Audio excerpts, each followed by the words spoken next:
First చూసా. నేను actually పప్పు అన్నం పెడతారేమో అనుకుని వచ్చా, కానీ నాకు మటన్ బిర్యానీ పెట్టింది మా సమంత వదిన. ఫుల్ మీల్స్కి మించి పొట్ట పగిలిపోయేలా తిన్నా. ఏమండి 15 ఏళ్ళ నుంచి ఎంతోమంది హీరోయిన్లు వచ్చారు, అవుట్ అయిపోయారు, అవి జరిగాయి. సింగిల్ ఏలో చెప్పాలంటే 100 శ్రీలీలాలు కలిపితే ఒక్క సమంతతో సమానం. అంటే ఈ సినిమాలో పెర్ఫార్మెన్స్ ఆ రేంజ్లో ఉందని చెప్తున్నా. అంతకుమించి నేను కాంట్రవర్సీ కాదు, నాకు వేరే హీరోయిన్ అంటే దేశం లేదు. సో ఇద్దరు తోడు కోడలు అంటారు చూసావా, ఒక ఇంట్లో కోడలో చికెన్ వండితే ఇంకొక కోడలో మటన్ వండుతుంది. అంటే ఒకరినొకరు పోటీ పడి అంటారు చూసావా, అత్తగారి దగ్గర పేరు తెచ్చుకోవాలండి. సో అలాగా ఆ క్యారెక్టర్ వేసి చూపించారు. నాకు అట్టా స్లో ఏం లేదు, ఒక కామన్ సినిమా చూసా. ఏదైతే ఎక్స్పెక్ట్ చేసుకుని నా సినిమాలో ఉంది.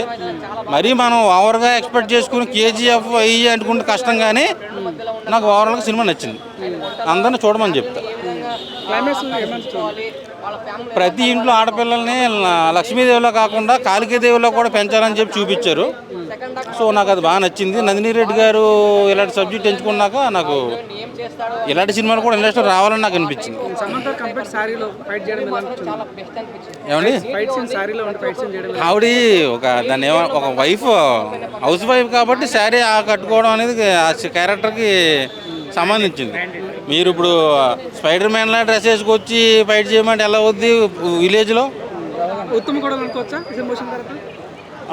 కోడలు అనుకోవచ్చు, దాన్ని ఏమంటారు, నా కూతుర్ని ఇలా సమంత చేసిన క్యారెక్టర్గా పెంచుతా. ఇదే అన్న, ఇప్పుడు 10 అమ్మాయి కూడా చీర కట్టుకుని ఒంగుని పిల్లిలా ఉండమని నేను చెప్పను. పుల్లాగా తిరగబడాలి, న్యాయం కోసం పోరాడాలి, కుటుంబంతో సర్దుకు పోవాలని చెప్తా. క్లైమాక్స్లో వెన్నెల కిషోర్ గారు ఒకరు ఉన్నారు, జస్ట్ ఒక 1 మినిట్ ఏదో ఉంటారు, వాళ్ళ పిల్లం కోసం వస్తారు. సో నాకైతే సినిమా నచ్చింది.